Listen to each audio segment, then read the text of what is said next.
You know, I always say all the time, educators and schools don't have a lot of time to toot their own horn, right? You do the thing, it's great, and you're going to the next. And we have to find structures and ways for school districts to celebrate this great work. Because I can remember being in a school, if the guy next door was doing something awesome and my school wasn't, I was like, I want in on that, right? Like, they're not going to show us up. So let me learn from you and let me figure out what that looks like in my district, and we can start sharing. And I think the state structure can help with that sharing component of that. Hello and welcome to the Future is Clear, Teach Like It's 2045 webcast series. My name is Scott Carr from CESA 2, and today's topic area is career, community, and life readiness at the state level, where we have Wisconsin and Indiana ready to duel it out. On our webcast today, joining us is Michelle Clark, Kelsey Pieper, Karen Smith, and Beth Kaminsky. Let me give you a little information about each. Michelle is currently the Director of Student, School, and Family Engagement at the Indiana Department of Education. Michelle is an experienced educator with 21 plus years of teaching, school counseling, leadership roles. She has served as a PE and health teacher, school counselor, and director of school counseling. Kelsey is currently the Assistant Director of Student, School, and Family Engagement, also at the Indiana Department of Education. Kelsey has worked in education for the past 16 years, and in addition to the Indiana Department of Education, she has taught special education in grades K through 12, has been a Director of Student Services and Special Education, and also has been an assistant school leader. Karen is the education consultant for academic and career planning and dual enrollment at the Wisconsin Department of Public Instruction. Karen has been in education for 28 years, has been a school counselor, independent consultant, and also has worked in nonprofit. And finally, Beth is the State Director of Regional Career Pathways at the Wisconsin Department of Public Instruction. Beth has been in education for 24 years, has been a high school English teacher and an administrator, high school principal, and also a high school instructional coach. Welcome, ladies. Thank you for taking the time. Appreciate it.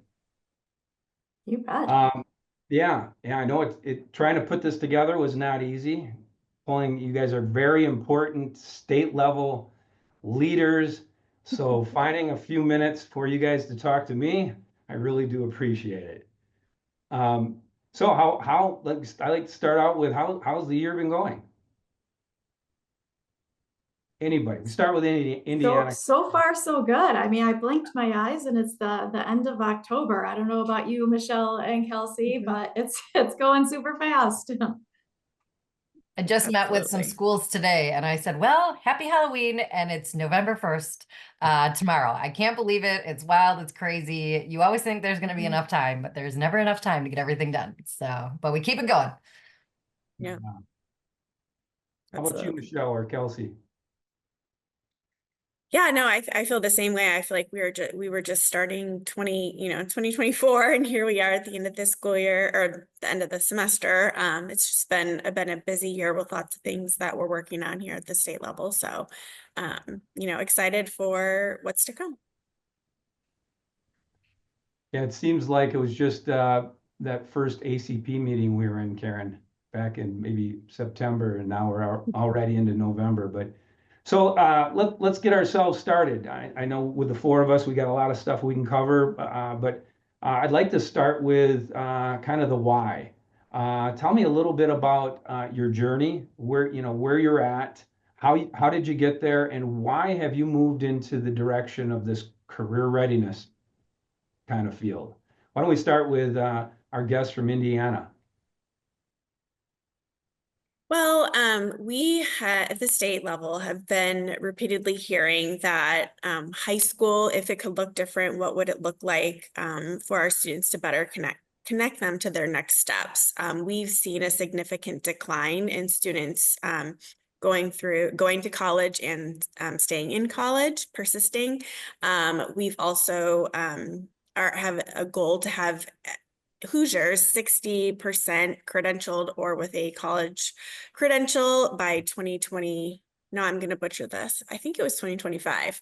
And we are not close to that. I think we're still in 30%. And so there's big need to drive having our high schoolers be more prepared than with just a high school diploma. And so we've been working with stakeholders to kind of redesign and rethink of our high school diploma. In Indiana, we really haven't changed anything since the late 1980s. I think the last change was the early 2000s when I started my education career. So we haven't really updated our high school graduation requirements in a long time. And so the time is now and the changes are happening. And so we're glad to be a part of that.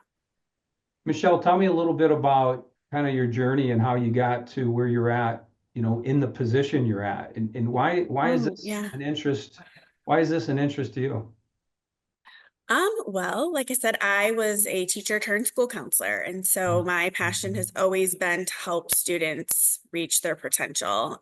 Even when I was a health and physical education teacher, I would always teach careers. I just think it's huge for students to know their interests and how they connect to what they can do in their futures and all of the things that they can be successful at. And so it's just always been a passion of mine. And so I continued that work going to get my master's in school counseling.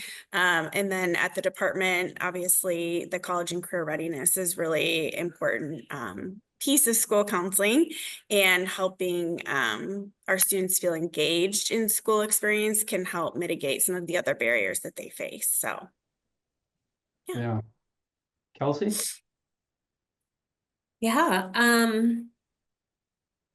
I mean, given my background as a special education teacher, oftentimes the path forward for many of those students, especially your exceptional learners, isn't as clear cut as it is for your typical, 12th grader who maybe doesn't have any exceptionalities. And so when I started my career in education, I was actually a high school teacher, slowly moved down, then went to middle school, and then eventually went all the way down to the elementary school level. So I've been very fortunate to teach pretty much all grades K through 12, and just seeing kind of the varying degrees of where kids are at any grade level, and really their connection to life beyond the K-12 system is just so interesting. And it really depended on the teacher. It depended on how engaged the family was. It depended on the school, where the administrators all bought in, even with 5-year-olds, to be able to start making some of those connections for kids. But by the time I really think of me teaching my first couple of years at the high school level, I had so many students who didn't know what they wanted to do, what they could do. And so I think at my core as an educator, I was always very passionate about, like, hey, life of choice, whatever it is you want to do when you graduate, that's the goal. And that is what I will dedicate my time, my energy, my resources, my capacity to for you, if you are a student of mine. And so it was just like an easy transition to then kind of take my personal experience from being in the classroom, what I believed, and align it to this work. And it just so happened that I lucked out and the job was very aligned. So Yeah, that's really cool, because I got the same background, special ed, and it just, as I moved into a leadership role, I kind of shifted gears and I applied my special ed background into career readiness, connectedness, that kind of stuff, and it was just such a natural fit. So I knew we had something in common. I could sense it when we first met. Karen or Beth? Yeah, I can go ahead. So, when I started out as a high school English teacher, this idea, this concept of like career readiness and every teacher, having this career connected learning component was not something we talked about. When I graduated, it was you teach English and you teach your standards. And I was always trying to find ways I always felt like so many standards, right? There's so much I need to cover, but I want to do more unique things with students. I want to be more creative with them. And so I tried to find ways to do that in the classroom, but this whole career readiness piece never really entered my sphere of like working with students until I transitioned into administration. And so many times when students would come into my office, you would see examples of, you would hear other administrators, why are you here? What happened? Why did you do that? And I started realizing the importance of shifting that conversation to, let's not start there. Let's start with, tell me a little bit about yourself. What are you interested in? What classes do you really like? And students don't really know how to handle that, because they're like, why aren't you just talking to me or yelling at me about what I did, right? And so I started to create a passion for finding out students' interests, aligning them with programs that would meet their goals. And so I was really lucky that I worked in some districts that allowed me to create some schools within a school structure. And a lot of times those are seen as your alt-ed programs, right? For the students who are in danger of not graduating. And what I firmly believed was the programs that I was a part of a team in creating, they weren't programs just for students who were struggling in school. They were really programs that could benefit all students. They were programs that focused on things like productive worker traits and really doing project-based learning and inquiry-based learning, right? Things that really pique students' interest. And for a lot of our students who were in these programs, that's why they weren't engaging in school, because they just didn't have an interest in what was happening, because it's very traditional in the way it was being delivered to them. And so when academic and career planning came to be in Wisconsin and really gained traction, Karen leading that work, I was leading in a school district at the time that jumped in full force, and we were early adopters of the process, and we created an advisory structure for all students. They were with the same teacher for 4 years, and then career pathways came around, and Karen reached out again, and I was like, let's do this. And so my passion really was around that work, but as an administrator, you have to do 80,000 other things too, right? You can't just do what you're passionate about. And so when the opportunity arose and there is a chance to lead at the state level and really get to focus solely on this work, I made that transition. Luckily, they hired me on in that role. And I truly believe it was because of all of the things that I had been doing along the way to find out from students, to listen to students. And Karen's done a lot of that work around student voice about what works and what they're looking for. And that's what I'm really excited about in terms of where we're headed with Wisconsin. So I'll let Karen kind of fill in some of those other pieces as she talks about her journey. Yeah, you bet, Beth. And it was really lucky for us, right, that we were able to land you in this position, because you have been just doing such amazing work and are such an incredible leader. Scott, this is such a fun question, right? I love, thinking back and reminiscing, like, how did it even come to be that I got to be where I am, and I love hearing everyone else's journey too. I'm such a big believer in happenstance and, having a plan, but, being open to letting life and opportunities take you to where you need to go.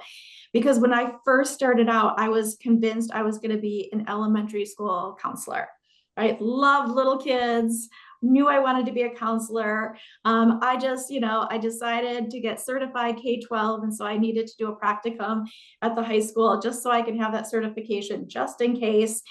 And absolutely ended up loving high school even more. Like, I'm like these are fun kids to work with, right? They're challenging and exciting. And so then it just happened that my first job that I landed was at a school that was just creating a work-based learning program.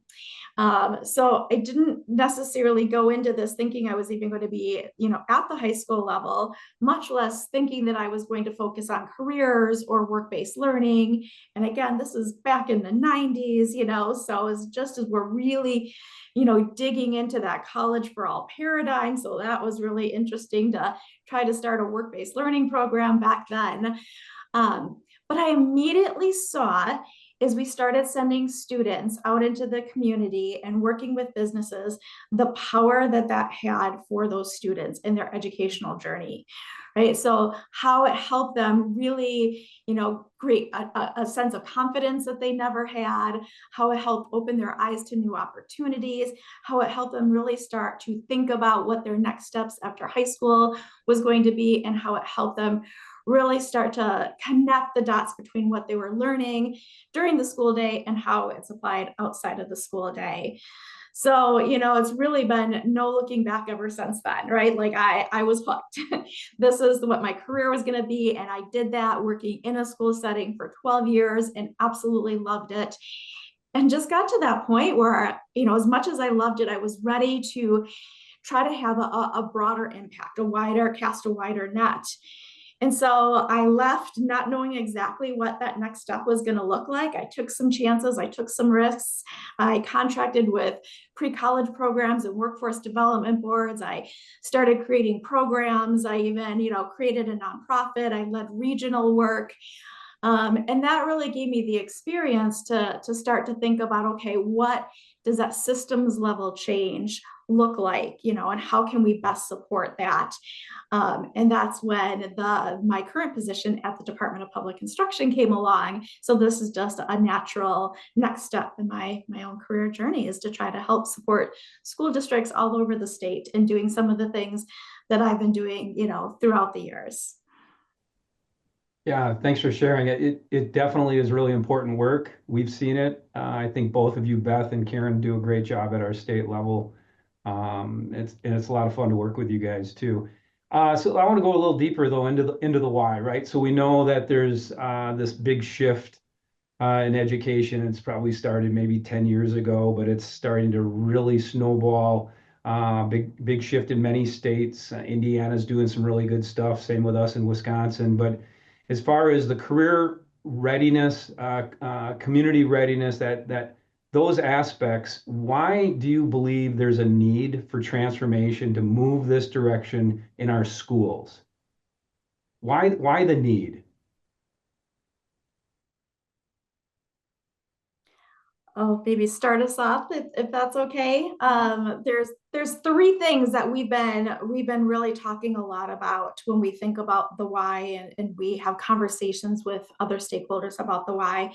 The first one isn't necessarily new. It's employers are having a hard time finding, the workforce with the skills that they need, right? And so that's been bubbling up for many years. And just thinking about the skills that are needed today and will be needed for tomorrow in the workforce are vastly different from, the skills that were required a century ago. And much of our education system is still set up to operate as it did a century ago, right? So there's just some major shifts that we need to make in our education system to really prepare students with the skills that they need to be successul.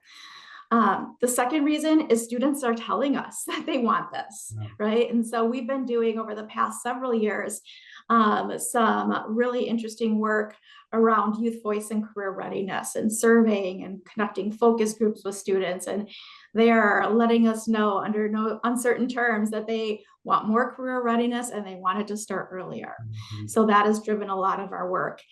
And the last thing is, with the pandemic and post-pandemic, we have seen chronic absenteeism rates skyrocket in our K-12 school system.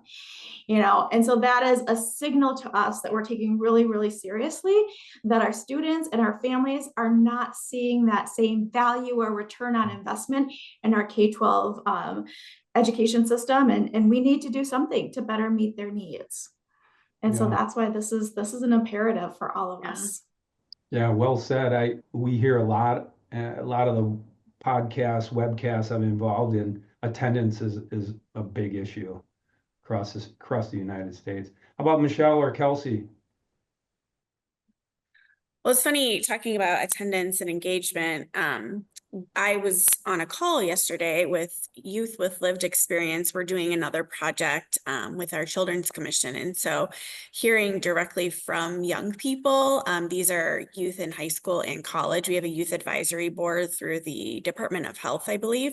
And so they were giving us feedback on chronic absenteeism, and just hearing them speak about just like how they feel like since COVID, they can learn in different ways, that being in a school doesn't always mean that they're learning the best. And they just mentioned like, I don't know, things that I, as an adult who's been kind of like conditioned that school needs to look a certain way, it just had me thinking about all the changes we're making and how can we better engage students in the school experience, that they just don't feel like they're sitting in a classroom for 8 hours.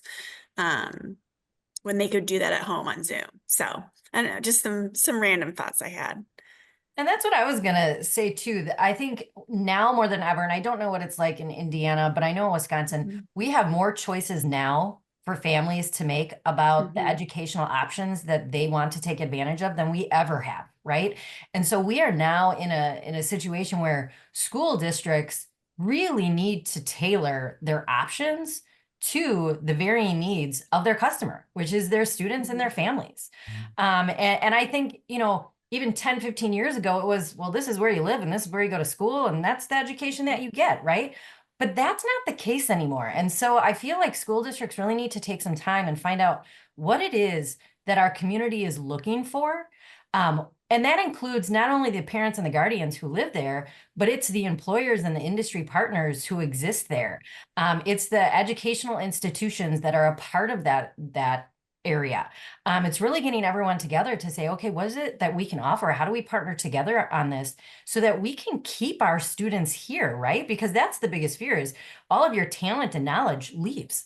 You don't want that. You want your talent and knowledge to stay. And so how do we tailor that and make it that you're advertising and saying, we want you and we want you to enroll here. And I think this work around career readiness can be the game changer for that. It really can tailor an experience and really make a family feel confident in the choice that they're making. Not that, this is what I get. I'm choosing to be in this district because of these offerings.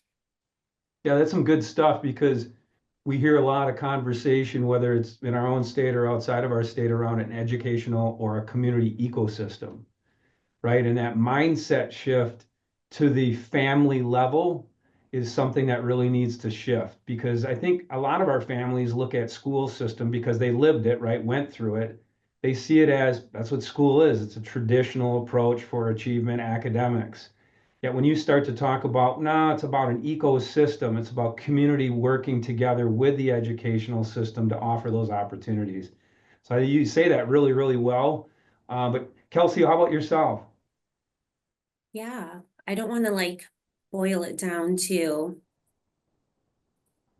this, but honestly, I think my opinion also is this, right? Like I think of myself growing up and being in a very traditional education setting and just being like, my math teacher being like, you'll never have a calculator in your pocket, right? You need to learn how to do this if you want to have this type of job, this type of job, or this type of job. And in order to get this type of job, this type of job, or this type of job, you have to go to college and get a 4-year degree, go into debt, all of these things. And so like fundamentally, I just actually think the world is different than what it's been. That's reality post-COVID for sure, but just in general, we have more technology, we have more knowledge, we have more access. And with all of that increases capabilities, human, like your own capabilities, your own capital, right? Your own knowledge capital, all of those things that necessarily don't need a traditional setting to gain that information, right? I think instantaneous access to anything. And now with the creation of AI, even more so, right? It's taking it even a further step further. And at least for me, when I talk to young people or the youth here is this idea of going into extreme debt, right? Just so I can get a job after I graduate, another 4 years after I graduate K-12, just you're delaying, right? And now we're creating this cycle of kids can't get out of a cycle where they have debt, right? And they could have probably had other options or choices if they had known earlier on what those could have been that were tied to some of their interests, their own values, things that they felt like they could have contributed and felt very satisfied doing beyond the K-12 system. But they just didn't have that information early enough. So again, I don't want to like boil it down to like, oh, it's technology or the world's just so different. But I mean, that's real, right? We have to change with times also. And so our education system can't stay this antiquated what it used to be for hundreds of years when the world is actually changing. Our youth, they're changing. The workforce needs, like Karen said, are changing. The financial situations for people in this country, it's changed. And so it's just, I think the reality, and we got to change with it too, you know? Yeah, I love it. I love where you go with that. It's funny, it brings me back to just the other night, I was with my two kids, 22-year-old daughter who's going to UW-Milwaukee to be an elementary teacher. My son has graduated, works in community education.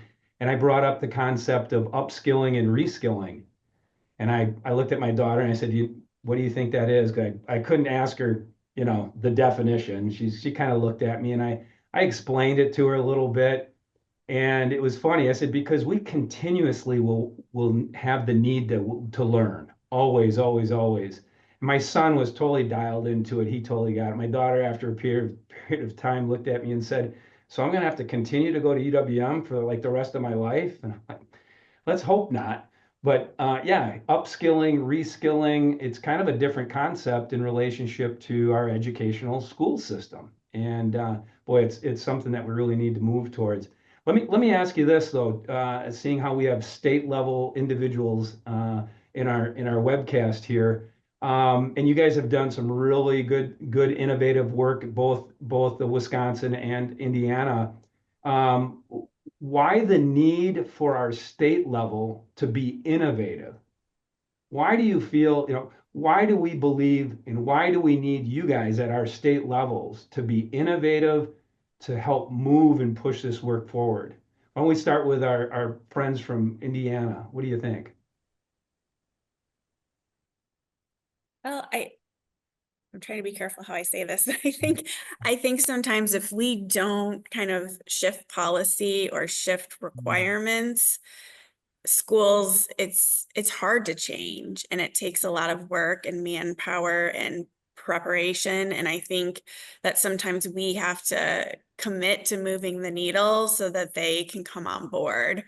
I don't know, just, we have a lot of schools in Indiana who are innovative and drive the work at the state level, but not everybody is on board. And I think that sometimes we have to be the ones to kind of, dangle the carrot of funding or, grants or things to get schools motivated to make those changes. So. Yeah. Yeah, I also think what it does is it gives the permission structure for schools to do it.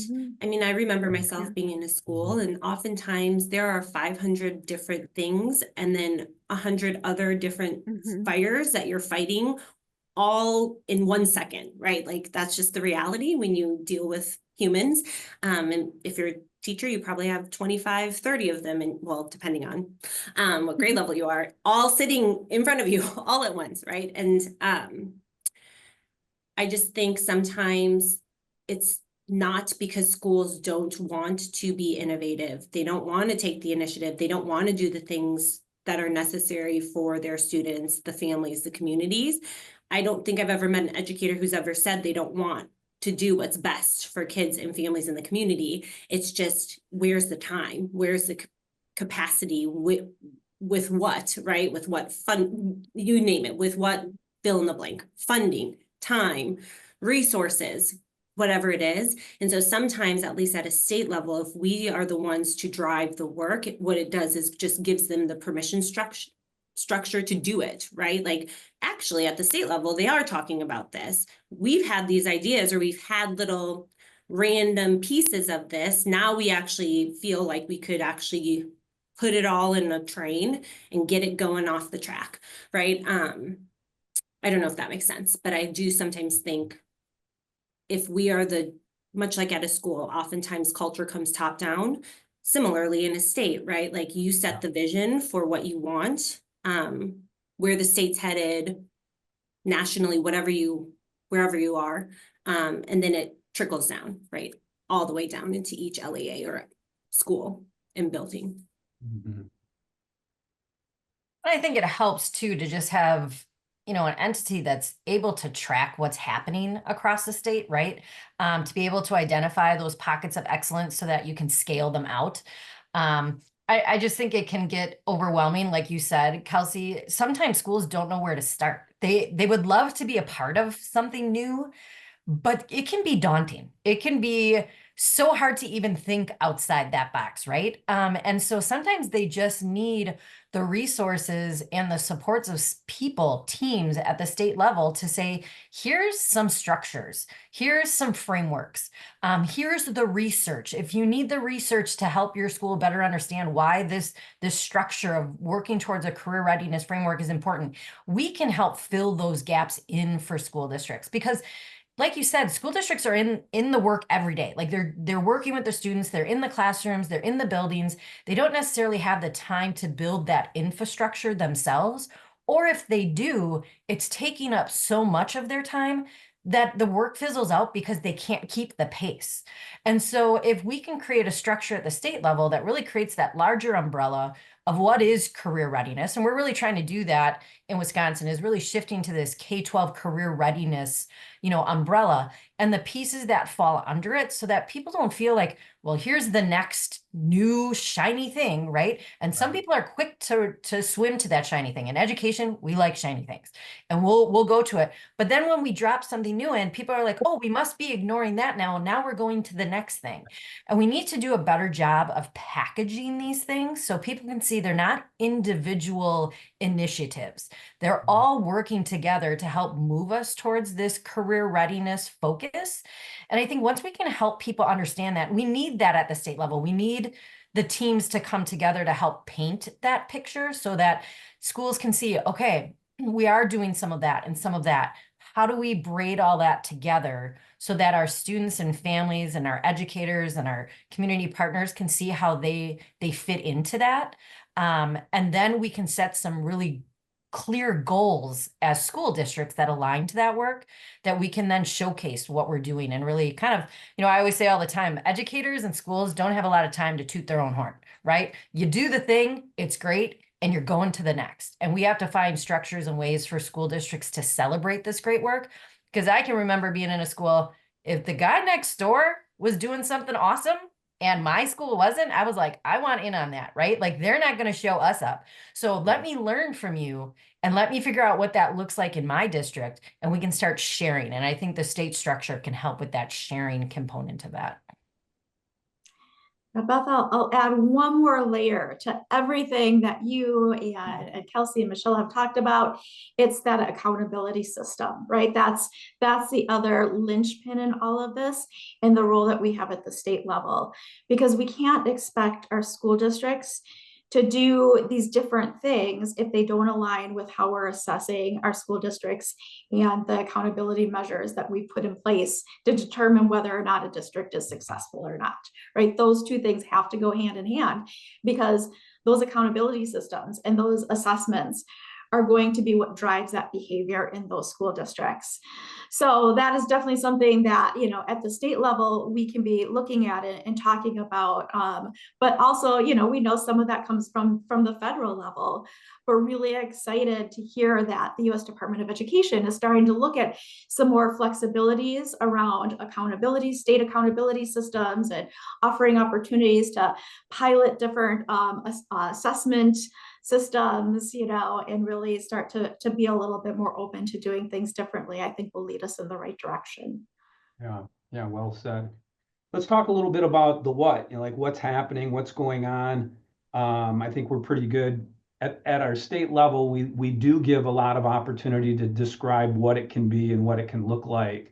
And we do have a lot of outstanding work going on in our state. I'm sure Indiana does also, especially like digging in and taking a peek at it. You certainly do. So what are some highlights? What are you seeing happening? What does the what look like in your schools? Yeah, so like I mentioned earlier, Indiana's really taking a look at, well, actually you brought up, Karen, you brought up accountability too. Indiana's also looking at their accountability structure. So our schools have not been rated with grades, like probably 5 or 6 years. It was pre-pandemic, because we're revamping what an accountability model looks like at the state. And then alongside that, we're also looking at our graduation requirements at the high school level, to really think about what we want our students to be prepared for when they leave K-12, because we found that just the high school diploma wasn't enough, that our students weren't seeing success after high school. And so we're trying to get them beyond graduation. So we're also looking at more shifts to work-based learning opportunities and internships. So we're partnering with our Commission for Higher Ed, our CTE, and our DWD to really help students get more opportunities in high school to go do work-based learning or internships to learn more hands-on experiences, also gain some of those skills and possibly credentials of value that they can use after high school. So I would say those are just some of the highlights that we're working on. How far, I'm very interested, how far away are you from the shift in the high school diploma to involve some of the work-based learning, some of the other experiences?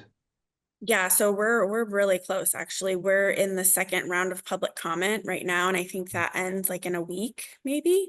And the state board vote will be December. So we're looking to have that solidified by the end of this year. Yeah, can you share what it might look like? Like if my daughter graduated, what might that look like for her? Yeah, so I will say it's a little complex, but I'll just do like the very short condensed version. But essentially, we're going from right now we have 4 diplomas. So that's a lot of diplomas. Kelsey and I are not from Indiana. And we're always like, why do we have so many diplomas? So we're glad that we're going down to 1 base diploma. And so that will be 42 credits. And then we're having what we're calling readiness seals. So there's an employer readiness seal, an enrollment readiness seal, and enlistment readiness seal. And then there's also an honors seal. So that's kind of like an advanced of those categories. And so the enrollment, honors plus, the employment and enlistment all have work-based learning experience components that are required to get those seals. So that's, students who work towards those seals are going to have to do some sort of work-based learning component, including the enrollment honors plus seal has 100 hours of work-based learning. So there's other features of those seals as well, but that really is the goal, is to have majority of high school students having some type of learning experience in 11th and 12th grade. Michelle, can I ask you, so how do you define work-based learning, right? Different states define that a different way. So when you say, you know, 3 out of those 4 seals will include work-based learning, what exactly does that mean? Yeah, so it's funny you asked that. They are currently working on work-based learning definitions. The rule, there is a definition, but it's a little bit, it's not vague, but they're creating levels of work-based learning. So essentially there'll be like a level 1, level 2, level 3.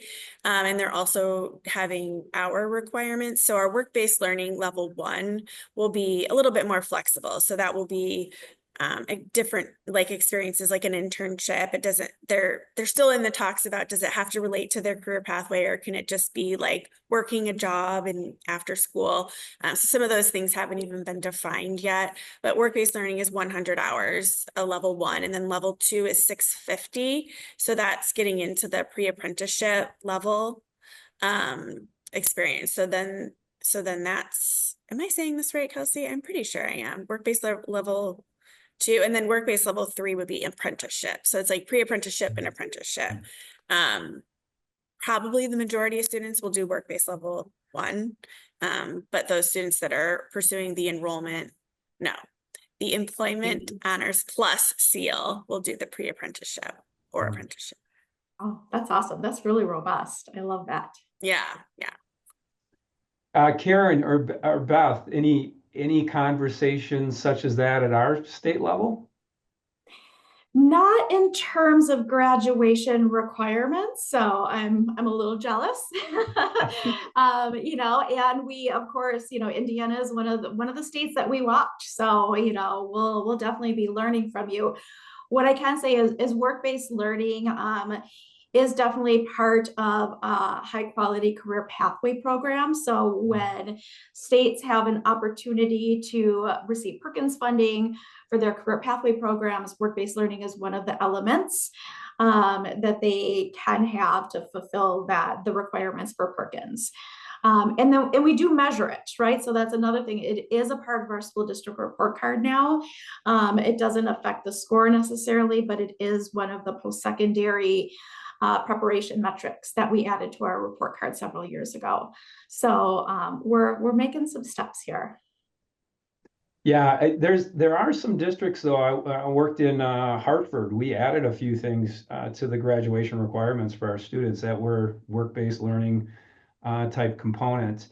Beth, talk a little bit about our regional career pathways and potentially how that type of an alignment could potentially, right? I'll put you out on a limb here a little, where we're kind of set up, actually as a state, we're kind of set up to be able to embrace something like what Indiana is doing. Yeah, I would agree. In terms of our career pathway work, one of the areas, the way it's structured, you have to have a sequence of at least 2 courses taught by a certified CTE teacher to kind of say, okay, is this pathway going to be a possibility for us? Do we have that sequence of 2 courses? And then after that, they have to have 2 of the other 4 components. They either need to offer a CTSO, work-based learning, dual credit, or an industry recognized credential. So work-based learning is built in as one of those options, as Karen said.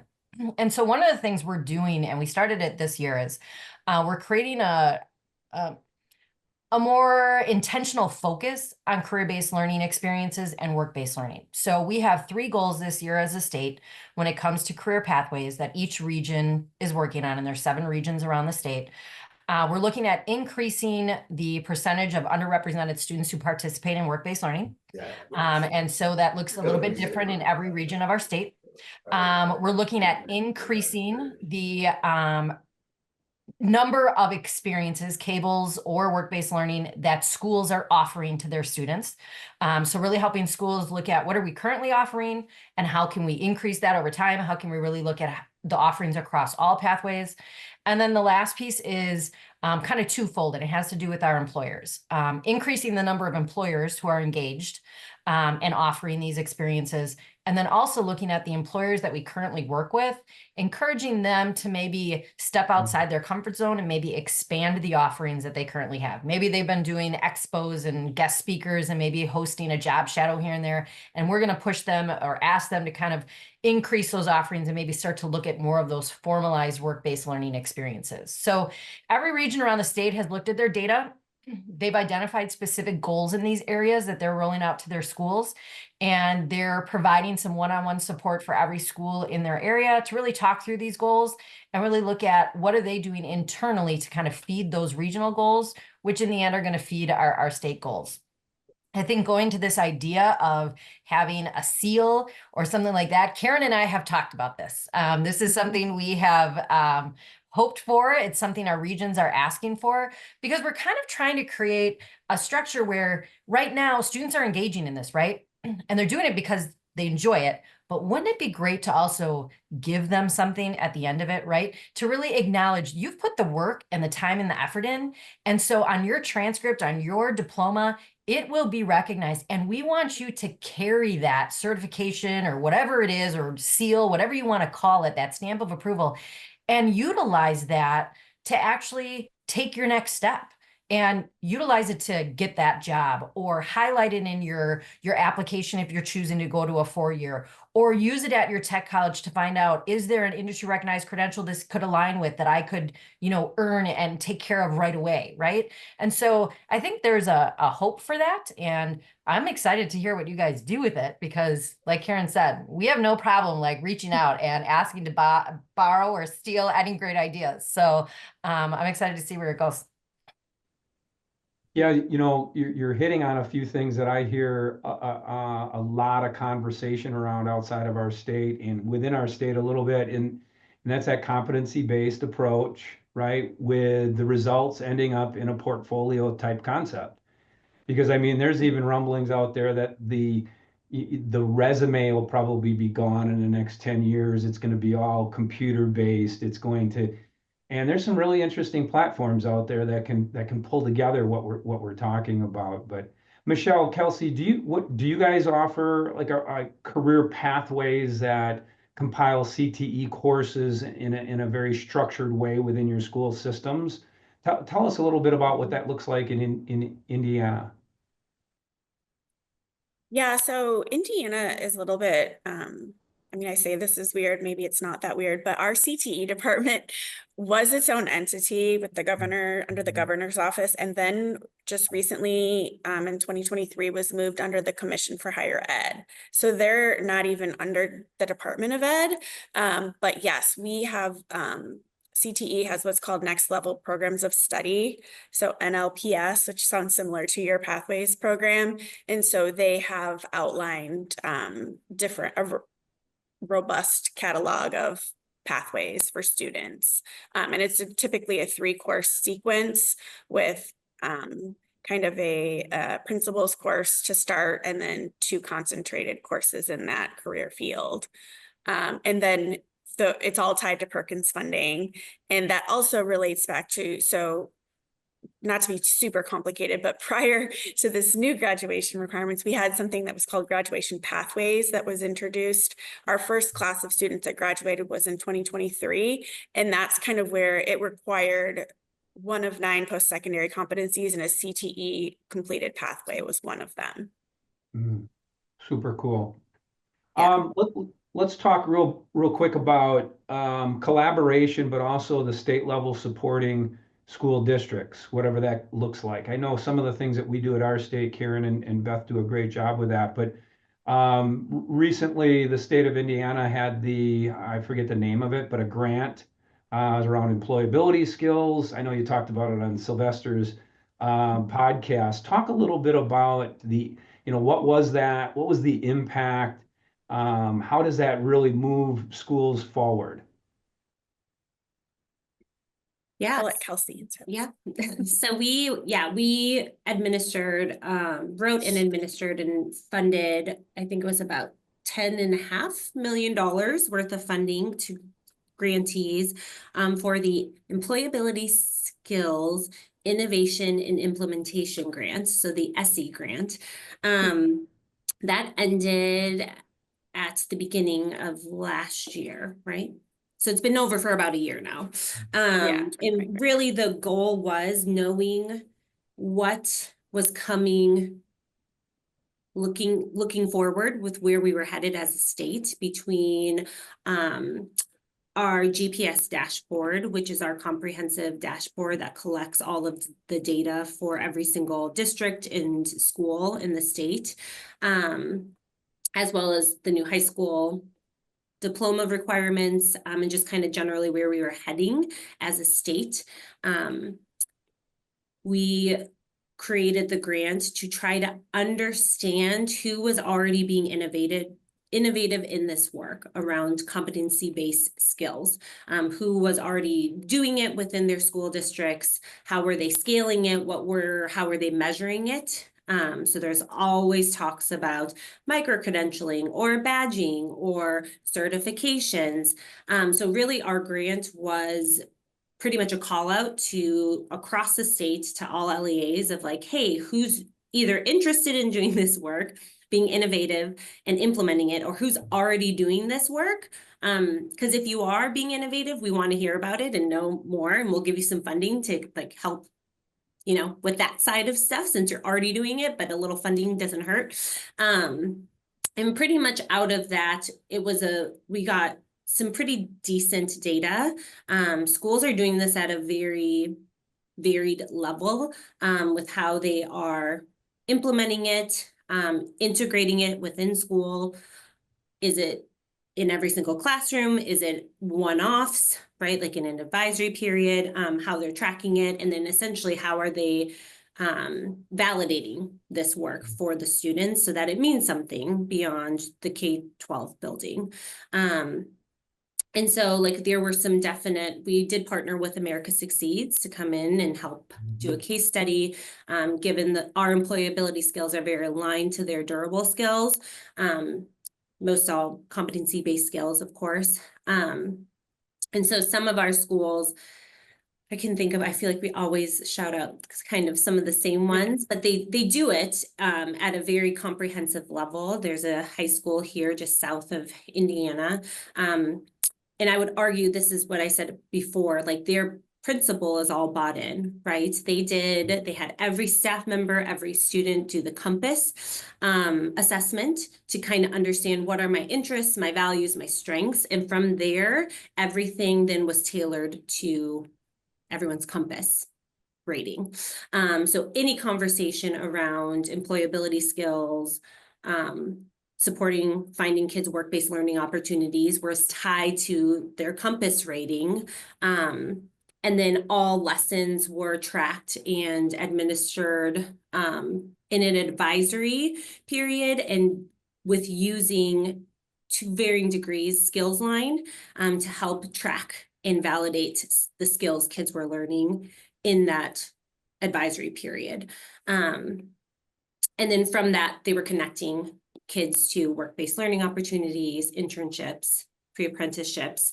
So it was very much an integrated part of the school community. There wasn't, I would argue, I like to say like, wow, but they were doing it on their own already. They were definitely a school that it was like, we gave them funding so they can continue the work, but they were already doing it on their own. So we had examples like that all the way, and it varied across the map. Wow.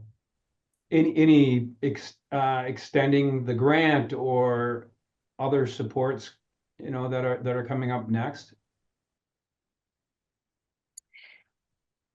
That grant specifically, no. I wish. You all understand when you're at a state level, it's like, I want to fund you all. I want to give you all money to do all these amazing things. That's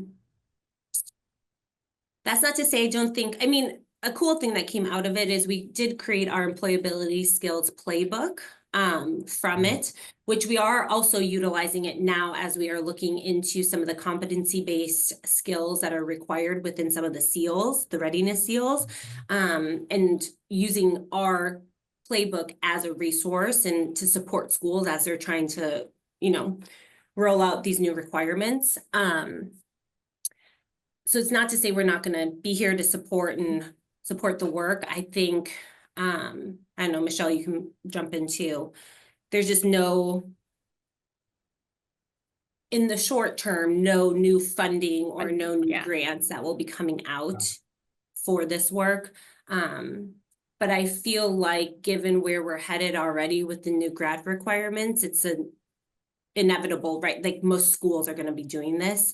I think we were trying to glean a little light from the grant of like, if we could do this well, and here are pockets of bright spots, how do we scale it? Which was the hope with the employability skills playbook of like, if you can do these things, right, here are the guidelines, here are the guardrails, you can be successful in this work. And then with the new requirements, these competency-based skills being part of the readiness seals, we're just kind of, I think, as a department moving in that direction already as like it's a requirement. Yeah, it sounds like the ball is rolling. You got to keep it going, right? Karen or Beth, I know we do some different collaborative opportunities for school districts. Do you mind, you know, maybe talking about what do you think our best one is that has the best momentum, the best? That's a hard question. I don't know about the best, but I think the one that comes to mind is, as I hear about Indiana's grant, is the Career Connected High School grants that we recently got from the U.S. Department of Education. So this grant program really focuses on 4 keys: career advising and navigation, which of course in Wisconsin we call academic and career planning. And then the other 3 keys are, you know, dual credit, workforce credentials, and work-based learning. Oh my gosh, I almost forgot the last one. And those we packaged together, as you heard Beth talk about, as career pathways. So, you know, we've been doing ACP and building regional career pathways in our state for a long time. And we've seen some districts do amazing things with the resources that we've been able to put out there. On the other hand, we see lots of school districts that just, despite, you know, it's not because they don't want to, but they just haven't had the capacity to actually take those resources, you know, the best practices that we've shared out to actually bring this, you know, to school or to their students with fidelity. And so this grant has allowed us to identify those high schools, especially some of our small rural high schools that want to be able to offer these opportunities to their students, but simply lack the capacity to do so, with some grant funding, and then match them with a mentor school who has been able to grow these opportunities and develop these opportunities for students so that they can get some guidance and the funding to start to, you know, build that capacity to make this happen. So I'll let Beth has also been very, very involved in that grant. So Beth, I don't know if there's anything else you want to add to that or any other work that you wanted to highlight. No, I think that was the one that came to mind for me as well. And I think what's exciting about that work is we're going to be able to learn a lot from these pilot schools about the structures we have created, about the resources we've been able to curate for them, and really find out what works and what doesn't work. Because sometimes at, you know, at the state level, you put things together and you put them out there and you don't necessarily get the feedback, and you're just like, well, I hope it's working, right? Like, I think it's working. And so this is an opportunity where we really have a focused audience who we're able to meet with one-on-one. I meet with each pilot school one-on-one and really have some conversations about what's working, what's not working, where do you need supports, what is it that would really move the needle here for you. And we don't necessarily always get that opportunity at the state level to have those deep conversations, right? We've got our cooperative educational agencies that are out here, and they're working more directly with school districts, and we've kind of got that 30,000-foot view.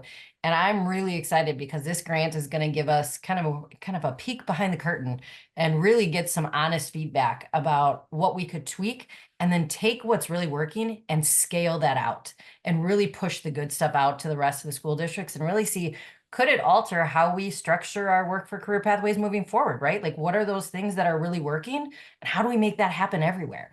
And so I'm excited to see where it goes. Cool beans. As we get to the end here of our webcast, a couple more questions real quick. One would be this.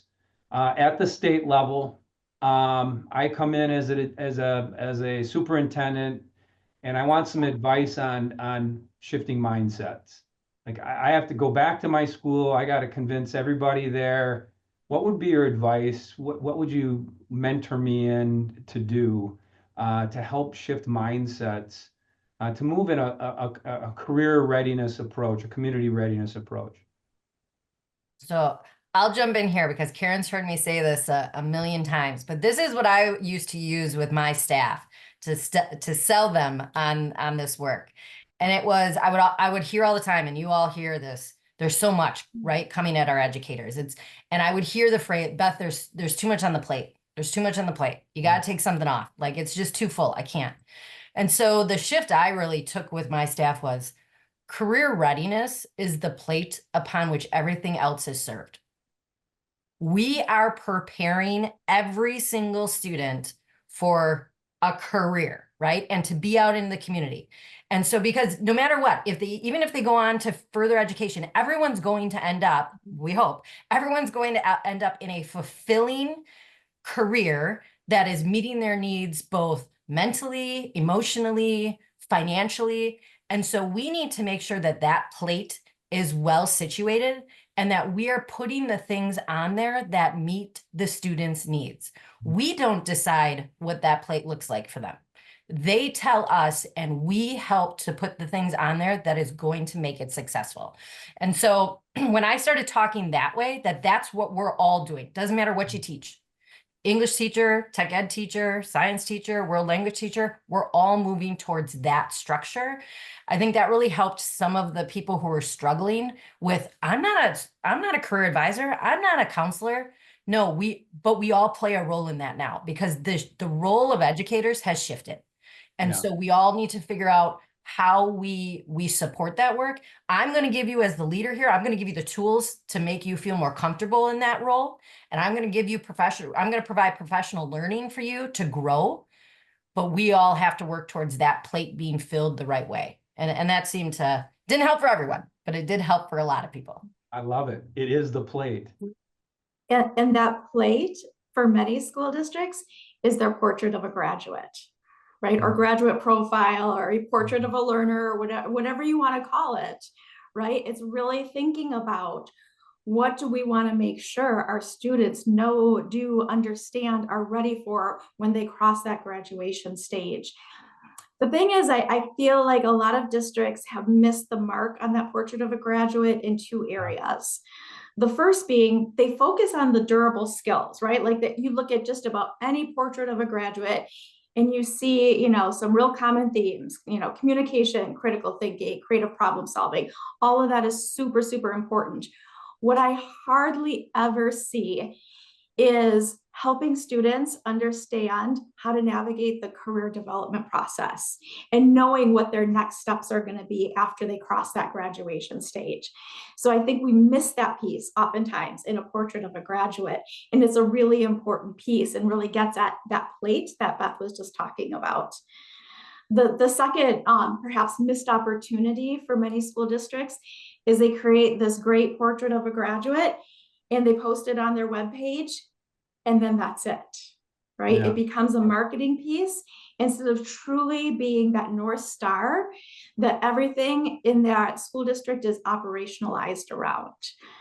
So I think if we could start bringing people back to that portrait of a graduate, our school leaders back to that portrait of a graduate, but making sure that career readiness is baked into that portrait of a graduate, and then making sure that we provide them with the next steps on how to actually operationalize that. That's going to get us somewhere. Yeah, agreed. Definitely needs to be the catalyst. Yeah. Michelle or Kelsey? Yeah, I agree 100% with the plate description. That's kind of what I was thinking. We had some great advice from a mentor that is doing a lot of this work in Cajon Valley, and he shared the same sentiment. They do a lot of career readiness activities, like even as low down into pre-K. And so they really, he tells them, like, what are you already doing? And then how can you embed career readiness education within those activities? And so they do like centers around the RIASEC and the interests that the students have. And they're just really, so they're talking about careers, but doing the same things that their lessons already had in place. So it's not like a one-off lesson that they have to teach on top of everything else. Kelsey? No, I agree with everyone. It's, yeah. The track is, or Beth, like you said, the plate is, right, getting kids. Because we actually have somebody here at the department who always says, great, we get them across the stage. What happens the day after, right? What happens the day after? They get that diploma, they switch their tassel, they throw their hat in the air. It's all wonderful. But what happens the next day, right? And so it's that constant reminder in peace. And I agree with Beth and Karen, like all educators, I think at your core, that's the end goal, right? They don't just leave your building and then they're like, poof, they're magically somewhere, right? Like they're going to be in a career, they're going to be doing a job that's fulfilling, contributing back to their community, to society as a whole. And so I think it is just that constant reminder of like, this is great. We're doing what we can in this building right now in this moment. That's wonderful. But what happens when they cross that stage? What happens the Monday morning after graduation, right? And just constantly thinking about that. Yeah, very well said.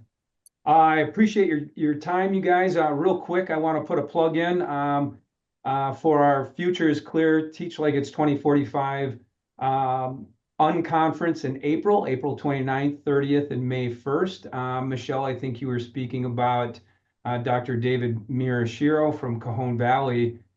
He is one of our speakers. He'll be there for all 3 days. And for those that want to get a firsthand look and have some opportunity to speak with David, take advantage of that conference. I think it'll be a good one, and we're really looking forward to offering that for our state. Before we get out of here, how can people get in touch with each of you, if you don't mind, sharing sharing that, so if people want to reach out, that they can.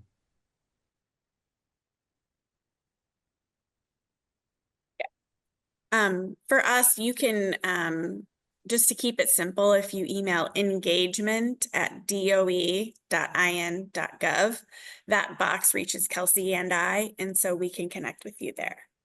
Cool, great. Karen, Beth? Email is always the best way to go. I'm going to say, just so I'm not rattling off my email address, just go to the Wisconsin Department of Public Instruction's website and do a search for academic and career planning or career and technical education. And you can find my contact information there, Karen Smith. Yep. And for me, if you go to our Pathways Wisconsin website, it's part of DPI's website, you'll be able to find my contact information there and any contact information for any of our regional coordinators as well. Cool. Again, I appreciate the time with you guys. It's been great sharing that information.